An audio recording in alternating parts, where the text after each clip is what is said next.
Good news mga batang Maynila. Itong ilalim ng expressway na ginawang parkingan, ginawang dump site, puno ng mga basura, napakadugyot. At ito na ngayon, papagandahin na. So, nung pagkabalik ni Yorme, agad niyang nilagay sa priority to. So, nung Enero 2026, nagkaroon na dito ng groundbreaking ulit para sa gagawing project. So, dalawang beses na nagkaroon ng groundbreaking to kasi nung una, walang nangyari. So ito na yung solusyon sa alikabok at dilim. Ayon kay Yorme, layunin ng proyekto nito na linisin at buhayin ang mga dating bangating lote sa ilalim ng Skyway na maging madilim at malikabok sa loob ng halos 3 taon. So ito na ngayon at may update si Yorme dito. After ilang buwan lang nung groundbreaking, ito na yung resulta. Napakabilis. So less than 1 year or bago mag next year. Tapos na tong senior citizen park para sa mga minamahal ni Yorme na senior citizen.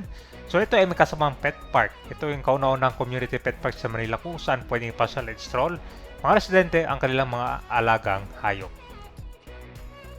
So ito guys, ito na yung update natin sa ginagawang senior citizen info park dito sa ilalim ng expressway. So napakabilis pala ng construction nito, no? I think bago yata mag next year matatapos na to. Okay, nabanggit ni Yorme na puro alikabok, ngayon pasyalan na.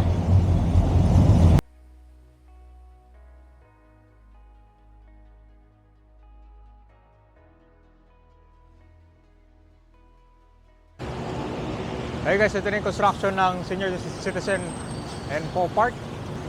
Malaki na yung progress, no? Ito yung kakabayan after ang groundbreaking, may construction agad. Ito tayo sa footbridge. Kasi malala nyo kabayan, nung nagkaroon na ng groundbreaking to, pero nung una, hindi nangyari. Ito tuloy-tuloy na. Itong footbridge, ito din yung magiging access nyo, no? Papunta dito sa may ginagawang park.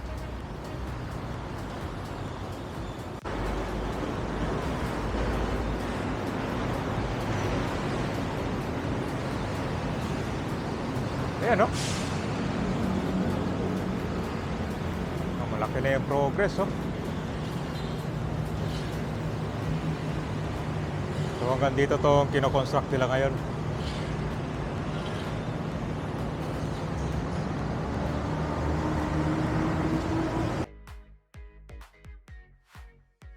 Makalipas ang ilang buwan, ito na ngayon ang construction. So, in-inspect na rin ni Yorme to at malaki yung progress. Talagang mabilis, no? So, ito yung solusyon sa alikabok at dilim. Ito kasi ginawang parkingan lang tapos maraming mga nasusunod ito ng tanso. Kita mo yung poste, oh. Hanggang ngayon, nandiyan pa rin yung itim. So, layunin itong proyekto na linisin at buhayin ang itong bakanting lote sa ilalim ng Skyway. So, ang magbenepisyo nito sa mga minamahal na senior citizen ni Yorme. So, marami mga puno at open space na environmental friendly.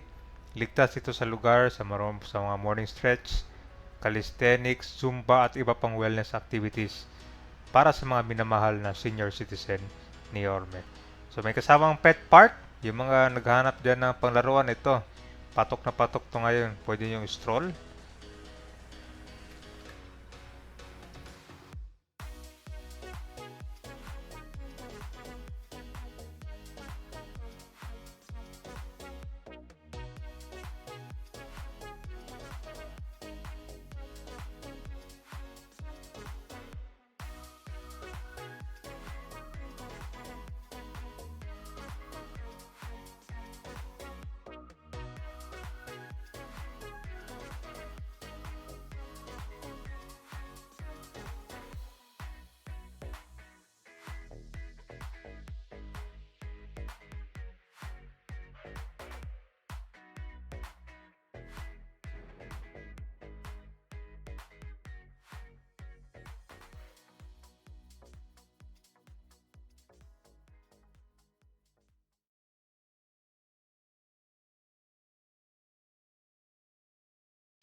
So, kitang-kita mo dito yung progress ng construction. Ito yung kailangan natin sa Metro Manila, no? Hindi lang dito, yung mga open space kasi ito yung hinahanap natin, no?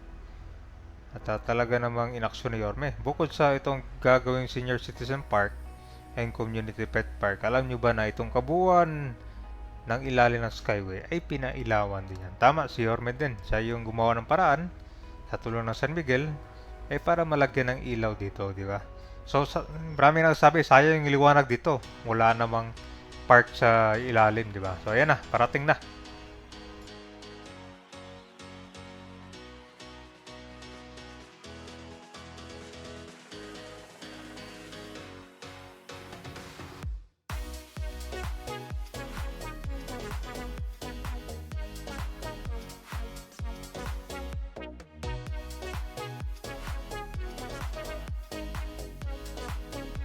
So ito guys, update lang natin itong pinaganda na bangketa. Ito yung dugyot noon, puno ng basura. Pero ngayon maganda na, oh. May nabiyak lang dito. Ano kaya nangyari ito? Parang tinmahan siguro to ng mga truck, no? Yun mo? Dati yung itsura nito kabayan, talagang puro basura lang yan eh. Wala nga dumadaan ito dati kasi natatakot, diba? Lalo na paggabi. Pero tinan mo naman, no? Ito pala to, siguro flashing lang. Eh dito kasi sa area kabayan, talagang malikabok dito eh. Hindi may iwasan yung mga dumi. So, kaya naman akong talaga nabilisan.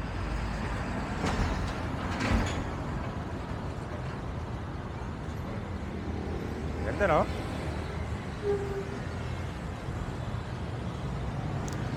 So ilan pa lang to sa mga bangketa dito na kailangang ayusin. Kasunod na to ng Kotkabayan. Una, pinailawan yung ilalim ng expressway. Kaya sobrang liwanag na. Saka yung bangketa din. Ito yung exit ramp ng Skyway. Napunta dito.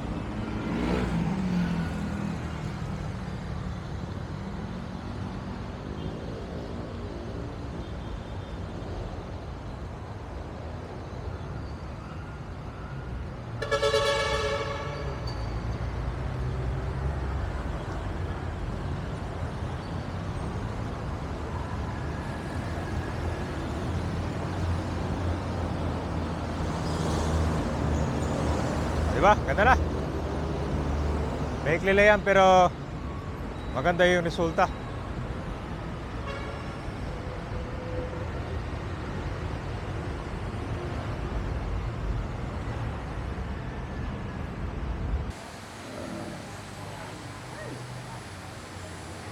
Mga 2 buwan na lang, gumayak na kayo. Meron ng Senior Citizens Park.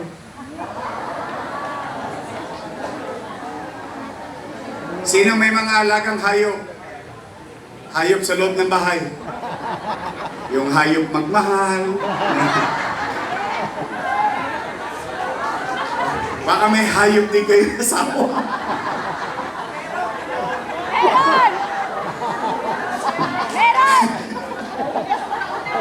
Yung hayop na asawa, dali nyo na.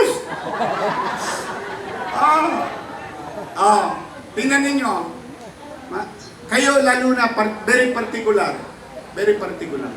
Pansinin ninyo dito sa paglabas mo, kalsada. Tama ba? Hindi dahil sa, walang lugar eh. Napakatandaan na lang natin, di ba? Pero ngayon, yung dating alikabok na press powder, pagpasok mo sa opisina, hindi mo na kailangan mag-makeup. Dadaan ka lang sa Nagtahan Interlink. Maya-maya, may powder ka na. Alikabok, ulo, dugyot, no? Iniwan na lang eh. Iniwan, at walang pumasin. May pumasin kunwari, pero hindi totoo. Pero ngayon, ay naalala nyo about